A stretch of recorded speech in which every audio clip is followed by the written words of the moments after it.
일용근로자 4대 보험 신고. 이번 내용은 일용근로자의 4대 보험 신고입니다.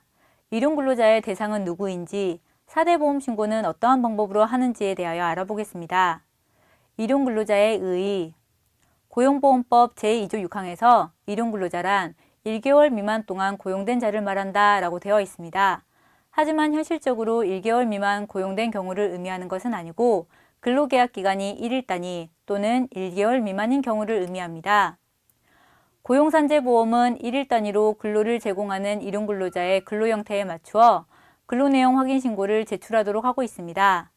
근로내용 확인신고서는 매월별로 각각 신고하고 고용한 달의 다음 달 15일까지 근로복지공단에 신고합니다.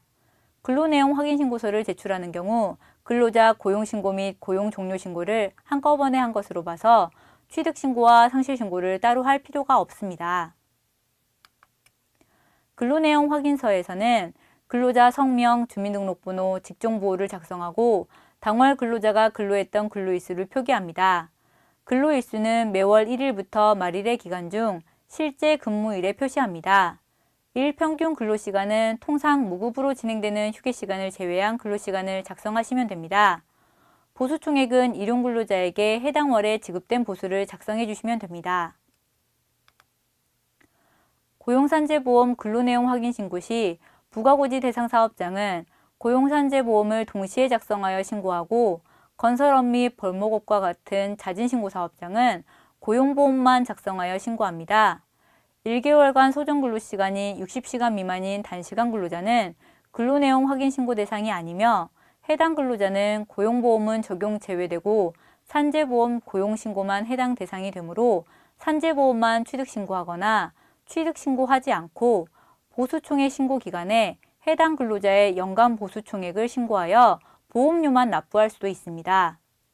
하루만 일한 일용근로자도 근로내용 신고를 해야 할까요? 일용근로자는 고용산재보험 적용 대상이므로 하루만 근무해도 근로내용 확인 신고를 해야 합니다. 당월 근로한 일용근로자에 대한 근로내용 확인 신고는 다음 달 15일까지 신고해야 합니다. 일용근로자의 건강보험과 국민연금 사업장 자격 취득 신고에 대하여 알아보겠습니다. 건강보험은 1개월 이상의 기간 동안 고용되는 일용근로자는 직장가입자 자격 취득 대상입니다. 국민연금은 일용근로자 사업장 가입 기준은 일용근로자가 사업장에 고용된 날부터 1개월 이상 근무하고 근로일수가 8일 이상 또는 근로시간이 60시간 이상인 사람은 자격 취득 대상입니다. 사업장 가입 적용 기준을 좀 더 살펴보면 명시적인 근로계약서가 있는 경우에는 실제 근로를 제공한 기간, 일수 불문하고 계약 내용이 1개월 이상이고 1개월간 8일 이상인 경우 사업장 가입자로 적용합니다.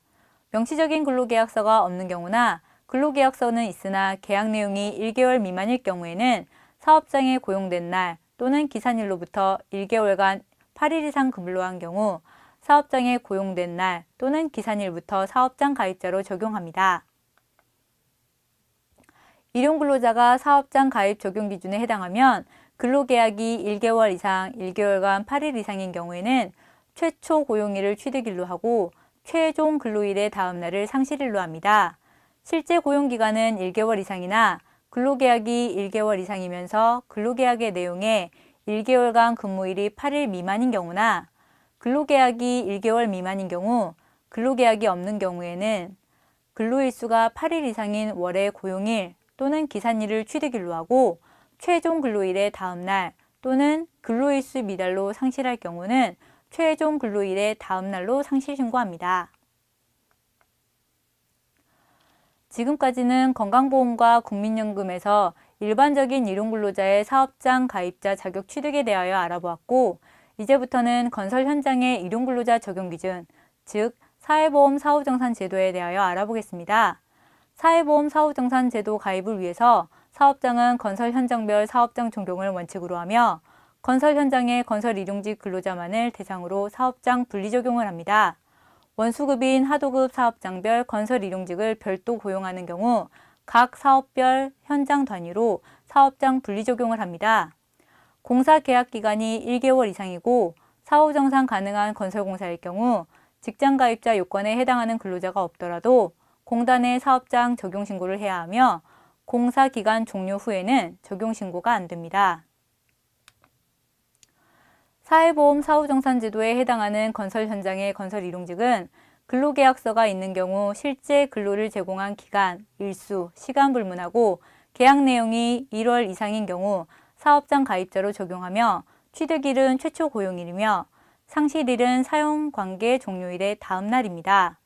근로계약서가 없는 경우나 근로계약서가 있더라도 계약 내용이 1개월 미만인 경우에는 동일한 건설 현장에서 1월간 20일 이상 근로를 제공한 경우 최초 고용된 날부터 사업장 가입자로 적용합니다. 해당 근로자의 취득일과 상실일을 다음 예시를 통하여 살펴보겠습니다. 사회보험 사후정산 제도에 적용된 건설 현장의 일용 근로자는 최초 근로일부터 1월간의 근로일수가 20일 이상인 건강보험 국민연금 자격취득일은 최초 근로일입니다. 전월의 근로일수가 20일 미만이던 근로자가 당월 1일부터 말일까지 20일 이상 근로한 경우 건강보험 국민연금 자격취득일은 해당 월의 1일입니다. 사회보험 사후정산제도에 적용된 건설 현장의 일용근로자 자격 상실 시기에 대해서 살펴보겠습니다. 자격취득일이 속한 달의 다음 달 이후 최종 근로일이 속한 달의 근로일수가 20일 이상인 경우에 상실일은 최종 근로일의 다음 날입니다. 만약 최종 근로일이 4월 말인 경우 상실일은 5월 1일입니다. 자격취득일이 속한 달의 다음 달 이후 1일부터 말일까지 근로일수가 20일 미만인 경우 상실일은 해당 월의 1일입니다. 단, 해당 월의 최종 근로일까지 연속적으로 근로한 경우 최종 근로일의 다음 날로 상실 처리할 수도 있습니다.